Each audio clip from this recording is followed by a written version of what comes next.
Numa gaveta, existem somente meias brancas e pretas. Se a razão de meias brancas para meias pretas é 3:8, qual dos seguintes poderia ser o número total de meias na gaveta? Antes de alguns de vocês pararem de prestar atenção nesse exercício, porque a maioria esmagadora dos alunos descobre a resposta em 40 segundos, no máximo, eu gostaria de dizer que eu vou fazer bastante comentários sobre isso e, portanto, eu gostaria de continuar tendo a atenção de vocês, tá? Então, primeira coisa, foco na pergunta. Which of the following could be? Puxa, quando eu preparei essas transparências, eu não estava num dia muito inspirado. Talvez mais do que which of the following, eu deveria ter riscado could para deixar indicado que eu estou procurando uma alternativa viável. Eu não estou tentando achar a única alternativa ou a única resposta possível. Certamente vai ser a única resposta possível dentre as alternativas oferecidas. Em problemas que envolvem which of the following, a grande dica, a grande regra do método é vocês irem o quanto antes para as alternativas. Portanto, eu quero saber quanto poderia ser a soma de número de white e do número de black. Isso entendido, como é que eu vou escrever que a razão de brancas para pretas é 3:8? A resposta é de uma dentre duas formas. Os alunos às vezes escrevem que W está para B, assim como 3 está para 8, e às vezes o examinador dá uma informação dessa forma. Isso está perfeito. Isso é absolutamente equivalente a escrever na forma de quociente. E, normalmente, quando o examinador dá nesse formato, eu trago para esse formato, a não ser que eu tenha A para B para C. Quando eu tenho A para B para C, eu uso a técnica do K imediatamente. Técnica essa que eu vou explicar no decorrer desse exercício. Então, normalmente os alunos escrevem o cross multiply, 8W é igual a 3B. Claro que o cross multiply, na verdade, vem de você multiplicar os dois lados dessa igualdade por 8B, que é o produto dos denominadores.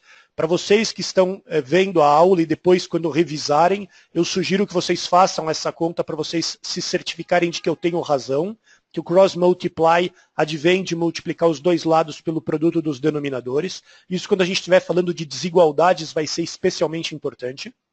Mas o fato é que, de qualquer forma, os alunos escrevem 8W igual a 3B e tomem cuidado, porque 8W igual a 3B é equivalente à proporção de 3:8 na ordem de W para B, e não de 8 para 3. É como se tivesse ao contrário. 8W igual a 3B significa a proporção de W para B igual a 3:8. Se vocês entenderam as minhas explicações, vocês percebem que isso é razoável.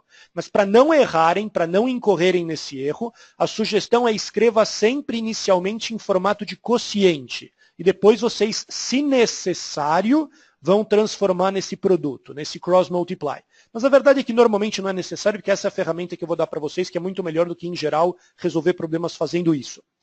Por que as pessoas não ensinam o que eu vou explicar agora? Porque elas têm medo que vocês acreditem que escrevendo dessa forma, vocês vão achar que o W é 3 e o B é 8. E claro que isso é falso.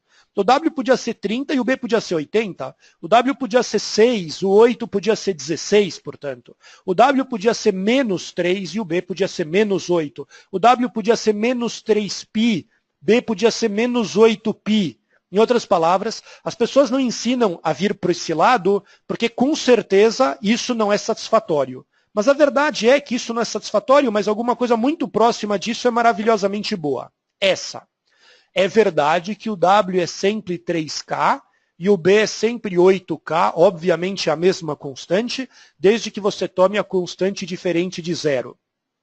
Isso é a mesma coisa que isso, e isso é muito melhor que isso. Primeiro porque você eliminou duas variáveis pelo preço de uma. Em vez de ficar com W, B e K, você fica só com o K.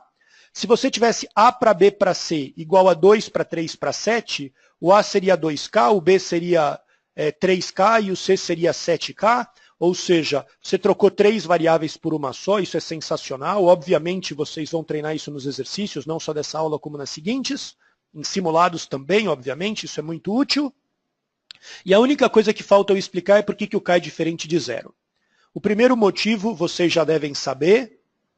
Exato, é porque você tem que evitar um denominador nulo. Em outras palavras, se você tem um quociente e você chamou o B de 8K, e o W de 3K, então se o K fosse zero, essa fração não existia.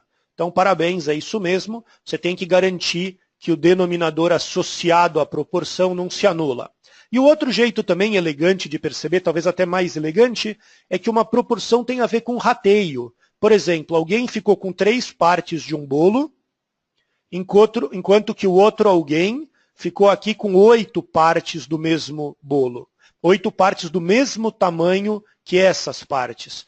Portanto, se você deixasse o K ser zero, você teria degenerado esses pedaços de bolo e, portanto, você perderia a proporção de 3 para 8. Se o K pudesse ser zero, percebam que o W para B seria 0 para 0 igual a 3 para 8, como seria 3 para 11, como seria 19 para 27, como seria π para a raiz de 14.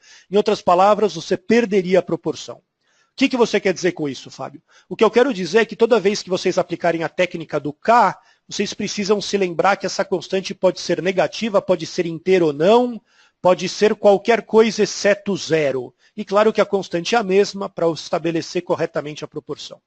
Isso entendido, o que eu procuro, obviamente, é o valor de 8K mais 3K, o valor de 11K, e muitos alunos, de maneira bastante pouco comprometida, dizem que a resposta certa é Ernesto, porque 11 vezes 4 é 44.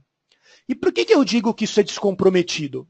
Porque se você usasse K igual a 41 onzeavos, 41 onzeavos vezes 11 daria 41. Então a resposta B também seria viável, como todas as demais. Em outras palavras, o fato do K precisar ser inteiro daria a resposta Ernesto, porque 11 vezes um inteiro é um múltiplo de 11, como a gente vai estudar futuramente. E o único múltiplo de 11 aqui é o 44, como eu escrevi aqui. Agora, como é que eu sei que o K é inteiro? Ah, porque você não tem um número fracionário de meias. Não, isso não é um bom argumento, porque o número de meias é 3K e 8K. Então, esses números de meias são sabidamente inteiros e positivos. Mas a minha pergunta é por que o K é necessariamente inteiro e positivo? Professor, pois não. Bom, K é certamente positivo porque 3K e 8K são. Portanto, se 3K é positivo, K precisa ser maior que zero. Perfeito, perfeito. Agora a pergunta é por que o K tem que ser inteiro? E a resposta é bastante elegante e tristemente pouco comentada. As pessoas take for granted, na minha opinião, algumas delas nem saberiam justificar, mas o fato é que você pode escrever o K como sendo 9K menos 8K. Professor, eu também posso escrever o K como sendo 25K menos 24K. É verdade. Só que o 9K menos 8K que é o inteligente. Por quê? Porque se você optar por essa subtração, perceba que 9K é 3 vezes um inteiro e 8K é sabidamente inteiro. Portanto, 3 vezes um inteiro é inteiro e 8K é inteiro. Uma subtração de inteiros é sempre inteiro.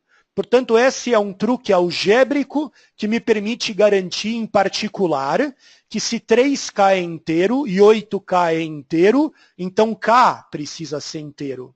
Agora, o fato é que a pergunta, se 3K é inteiro e 8K é inteiro, se eu consigo garantir que o K é inteiro, a resposta é sim, e o argumento sai numa linha, ainda que, convenhamos, é uma linha bastante criativa e bastante importante.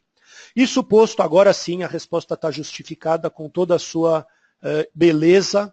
11K realmente precisa ser um múltiplo de 11, e dentre as alternativas, obviamente, só poderia ter uma correta, e é o 44.